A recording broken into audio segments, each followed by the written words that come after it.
Welcome to the Fighter Share Report. This is the Badger. And this is Brew, We got a good show coming at as always. you. Stay tuned. It's going to get good from here.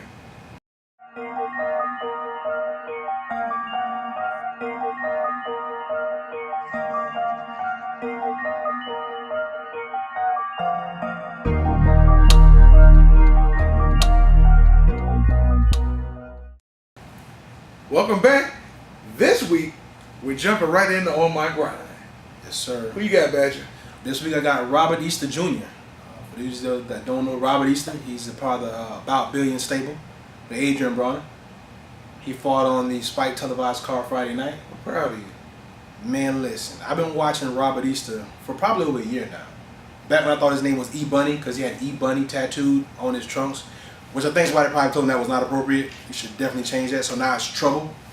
But he is Trouble. Yes, He's a 5'11" lightweight fighting at 135, and the guy can punch, man. He's a good boxer. I think his dad was also a fighter, if I'm not mistaken.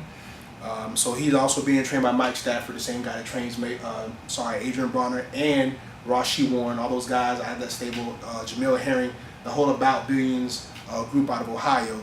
But Easter is from Toledo. He's not from Cincinnati. He's good, man. I like him, man. Fundamentally sound, punches in bunches, punches in combinations. He stays behind the jab, but as long as lean as he is, he's not afraid to get in there and mix it up. Kind of reminds you of a Tommy Hearns. Mine is the bad perm or the curl. Whatever Tommy had, it never kind of curled right. It was a speech pattern. It just threw everything else off. It never really like Luther Right. curl. Never. Anyway, Robert Easter Jr. is who I got on my grind. He's a good fighter, man. I think personally he should probably distance himself from Braun a little bit because even in his post-fight interview, very well spoken, humble kid. He even got into a verbal sparring match with his partner on the scales, and after that he said that that's not even his style. So he's a very humble guy. He actually shows it inside and outside the ring. So good job, Robert Easter. Keep it up, man. That whole About Billions clique came home with victories this weekend. So that's what I had on my ground. Who you at? I'm going with a young guy to the game, Jose Resendez. It goes by the name of, well, he's been given the name of Lil Pacquiao. Crazy all you want, but the man can fight. Yes. He throws bombs trying to knock you out from the opening bell to the closing bell. Right. Moves very well. Mm-hmm. We had seen him a couple of sparring sessions. Right. And he's trying to kill you while he's sparring. He showed out. And we saw him last night at Bombs Away, and he came in, and he just, the guy he was fighting was tough. Yes. But he was too tough for his own good. Not let you tell it. Yes. He was too tough for his own good. You wanted him to stand there and keep taking the punishment. Right. I figured you got in there, you bought your ticket, finished the ride. Then you admitted you had a vision problem. So, Lil Pacquiao beat him, fight was stopped, and then I saw the young man being carted out on the stretcher after he walked back to the locker room. But he was okay. But this On My Grind is about Lil Pacquiao, Jose Resendez. He fights for Mexico. And say his name again. Resendez. And he treats his comment was in the post-fight interview, his comment was he treats every fight like a sparring session. And he just goes to work. Yeah. And, let the chips fall where they may. He's going to give his best every time. And I believe the way he works in the ring, and he doesn't throw punches in bunches, but he's constantly busy, and he's a pressure fighter. He's in your face. So, Jose Resendez, On My Grind. Look, don't switch up your accent now. I thought you rolled R pretty good. You almost could have passed Mark for Eartha Kitt in Boomerang, because when she purred, that's kind of how you sound. Really? I'm getting clowned by somebody who's wearing a picnic napkin as a shirt. It's sad. So, that's okay. And it's fashion, but it's trendy. Well, it was trendy in 1950s films. Ladies and gentlemen, we'll be right back after this with a brand new segment. He's a homer. The Fighter Share Report.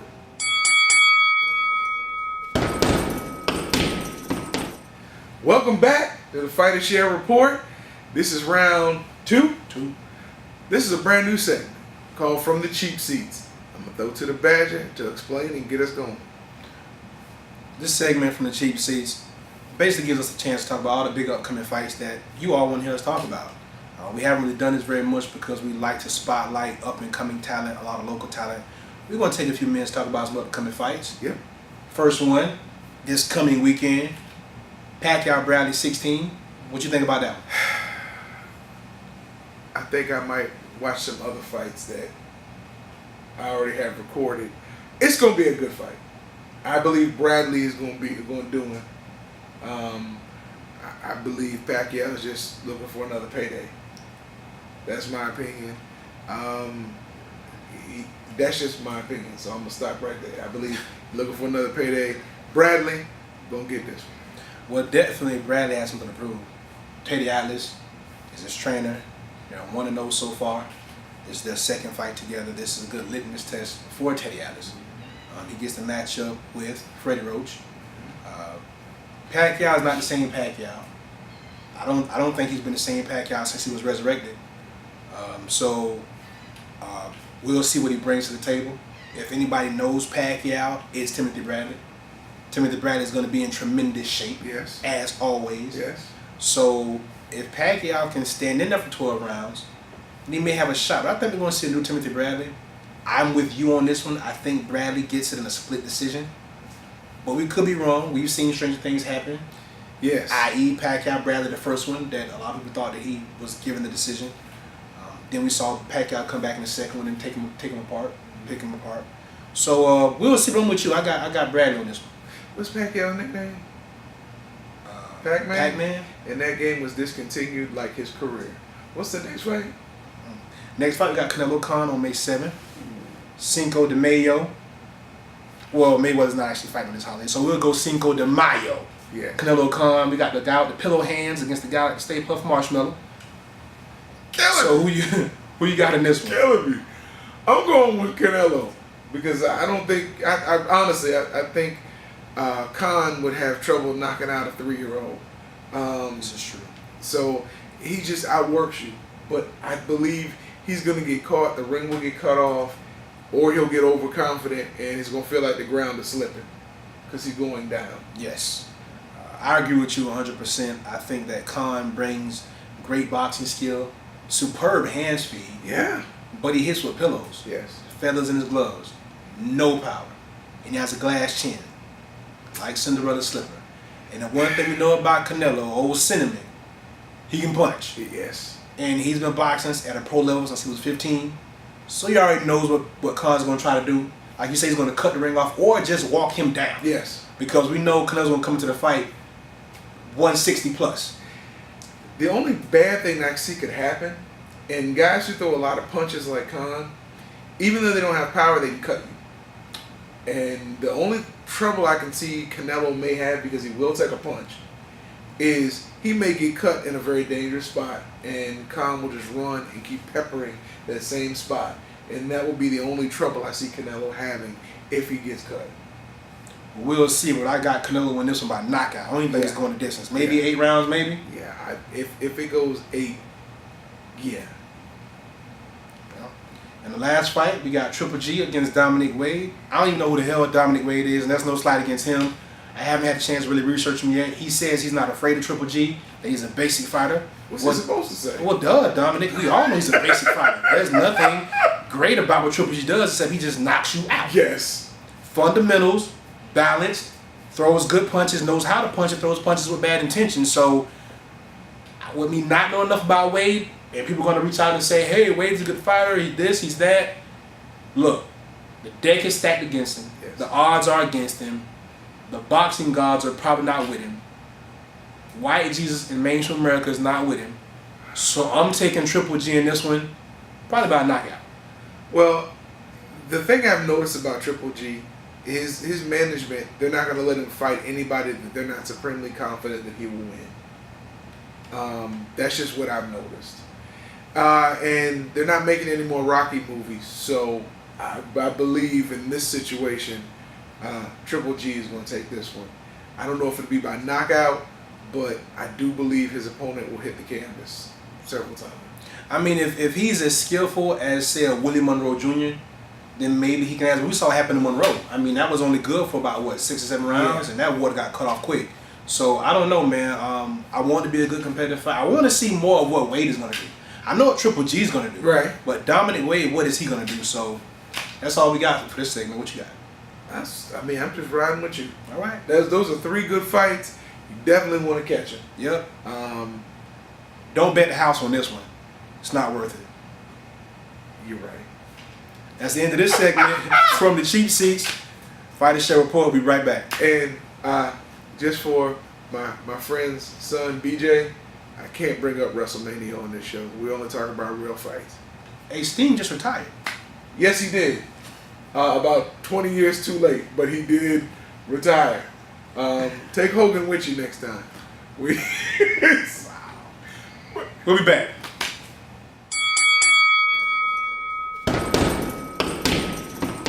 Welcome back. We have an outstanding interview for y'all right now.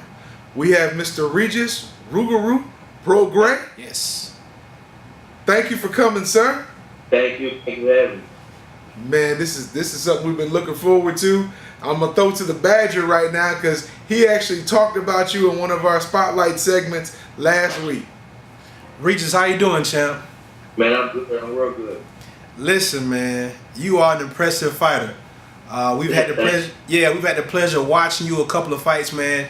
And before we get started, I just want to know, I do check my sources. So I reached out to my homeboy Trout and asked him. I said, it was rumored that you sparred Regis Prograis. How was it? And Trout told me flat out. He said, man, this kid is a problem. He said that was the toughest sparring I'd had in at least a couple of years. So what was it like for you getting in the ring and sparring with a champ like Trout? It was, it was exciting. At first, when he first came down, I was just excited to do it. I just wanted to prove something, that I could go in there with him. Of course, Trout was the champ at the time. And, it was exciting. And, so I just try to get at him. I know, he one of my friends, but, I try to get at him. And the first time, I'm not gonna lie, the first time I whooped Trout, the first time, and then he came back, because then he came back and he got me, and I had I did an interview, and if you can see, I had 2 black guys, and then after that, we was just real cool after that. But it was just, I just wanted to, I guess, prove that, I can be in there with him. And Trout is, I fight at 140 pounds, he fight at, 154, so, he 2 weight classes bigger than me. But it was, of course, it was exciting. And just to see that I can get there with somebody like him, and do good, I guess. Well, I have to ask, Regis, what does Rougarou mean? Well, it's like a swamp monster, basically like a werewolf type of swamp monster in a Louisiana folklore type of thing. Basically like the boogeyman, I guess, for Louisiana. The nickname came about, me and. They just wanted to make, when I had like 5 or 6 pro fights, everybody was like trying to make a nickname for me. And, my daddy and my manager, they was just, we was all just going back and forth with names and stuff. And then, my daddy said the Rougarou. And, cause he know about all that type of stuff. So he said the Rougarou. And, at first and then, my manager, he kind of took it and ran with it. He liked it too. And I really did like it at first. I was like, man, I don't like that name or whatever. And then, the first time I wore the mask into the ring was my 10th pro fight. It was here in Houston, and everybody everybody liked it. Everybody was digging it or whatever. So after that, I just ran with it, and like Lou DiBella liked it and all that stuff. So now, I love the name now. I love it now. So I got another question for you. Now, coming out of New Orleans, that's not exactly a hotbed for boxing. So we noticed that you went over to Houston and you're fighting out of there now. I'm pretty sure you get a lot of good sparring and a lot of good work. But can you tell me what it means to be from New Orleans, coming from where you come from? We've talked to a lot of people from New Orleans, whether they're entertainers, rappers, athletes, and it always seems as if there's a certain type of love and affection that you have for your city, and you always represent that. Can you speak on that a little bit? Well, of course. Just being from New Orleans, it's one of the most special cities in the world. I think, of course, I've never been. The love is just unbelievable. The people from New Orleans, it's just a whole different culture. Our culture is just way different. Sometimes, of course, my whole family, they live in New Orleans. I'm the only one. I have me and I have a younger sister, and we the only ones in Houston. Because we're better in our lives in Houston. But of course, we gotta represent for our city. It's just an unbelievable atmosphere to be in New Orleans. like I said, I miss it all the time. I love it, and but Hurricane Katrina was probably one of the best things that ever happened to me because I wouldn't be here in Houston if it wasn't for that.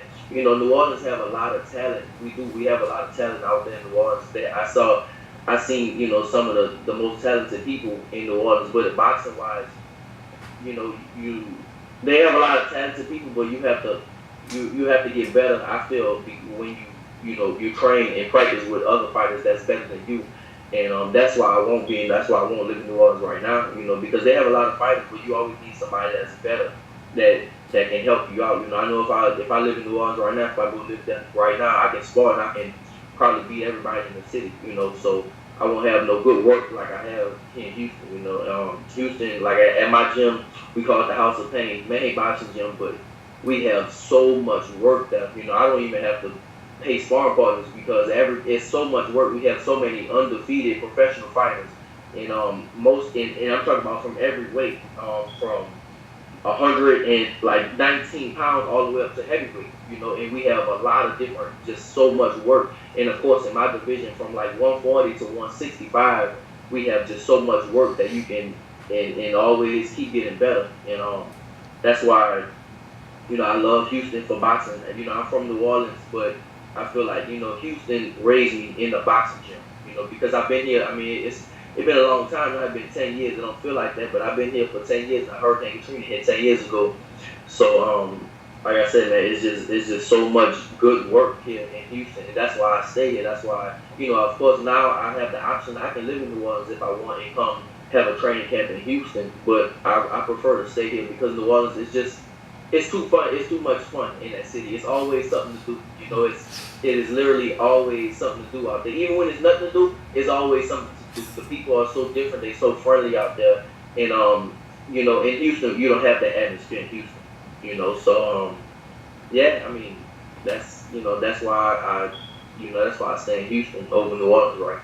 So, champ, who's next on your radar? I mean, I don't know. I think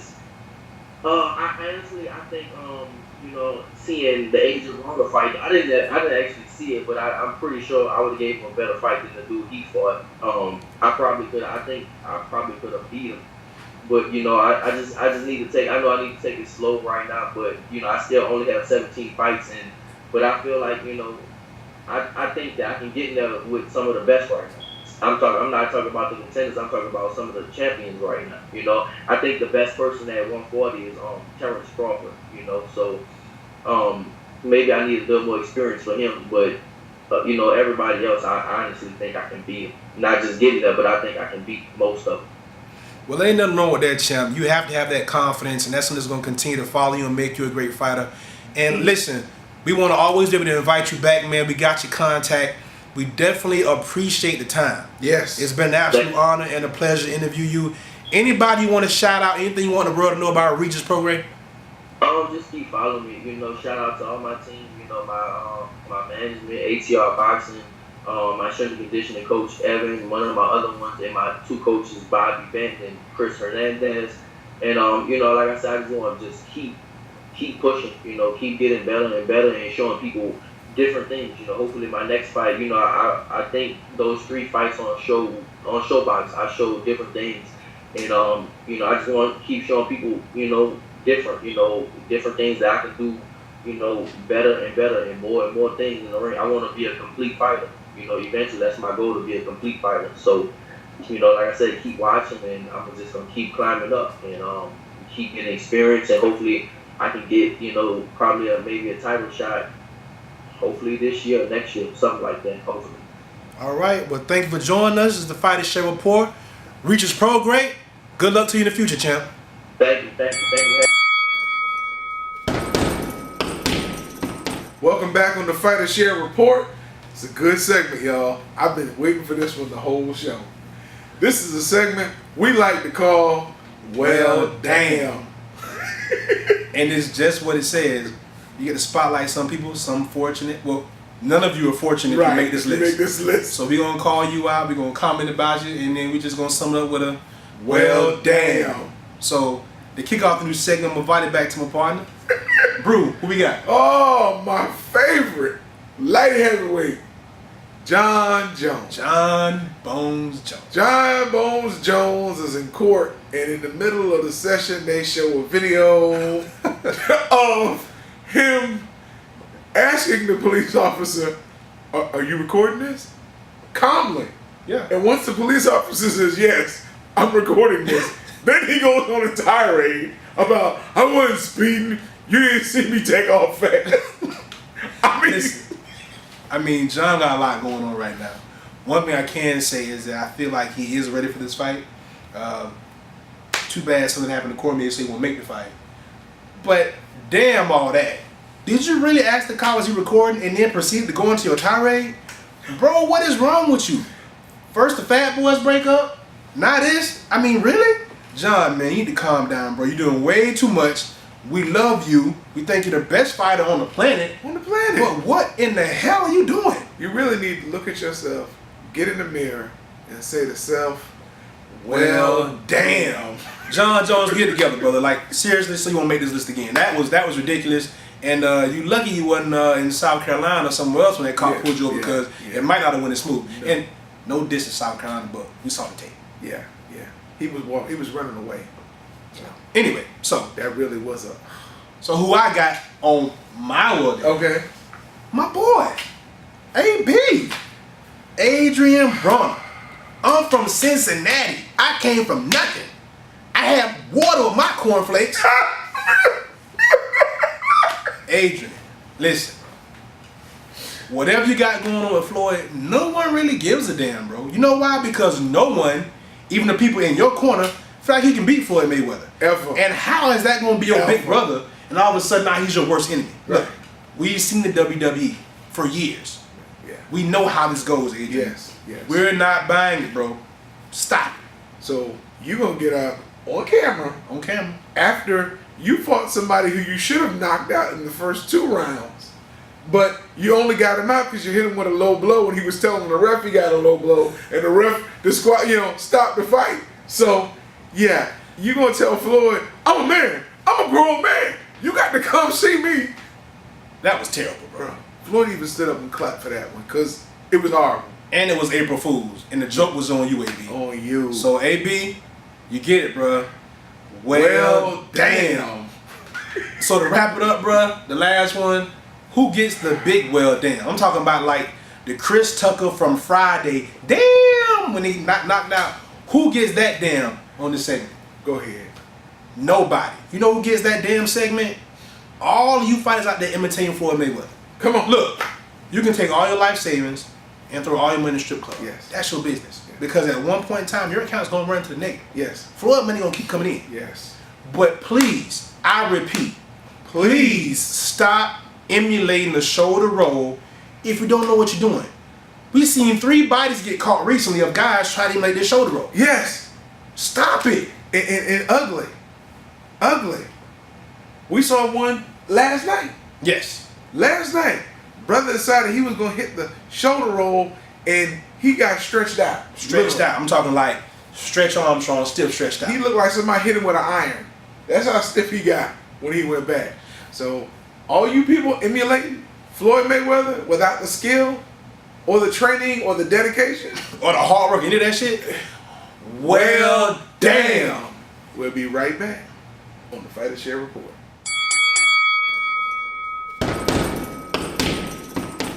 Welcome back to the Fighter Share Report. Yes, sir. It's a wrap up. Wrap. Great show. Tight. Yes, great sir. show. Go ahead. As always, I mean, we always give great shows. I mean, you always come with great topics. You always come with great fighters. Your on the grind is always good. Yeah, I'm giving you a compliment. Take it. I don't feel good, bro. So you get the compliments this week. It's okay. On that note, please stay tuned. Log in and watch the championship rounds. Yes. Because it all goes down in the championship rounds. All goes down. And he's not feeling well. So I'm sure there's going to be some stuff said off the cuff in the championship rounds this week. And we're ready for it. We can't wait to see it. Tune in next episode. We just wrapped up episode 4. Episode 5. Episode 5. Episode 5. Episode 5. That's amazing. That's what we do. That's amazing. Thank you guys for your support. Thank you for watching. Stick with us. Hit us up on Instagram. Hit us up on Facebook at Brew, Got Brew, and at. At the Badger LMC. See you next time on the Friday Show. Shout out to Joey at Bondsway 38, baby. We waiting on it. Nice.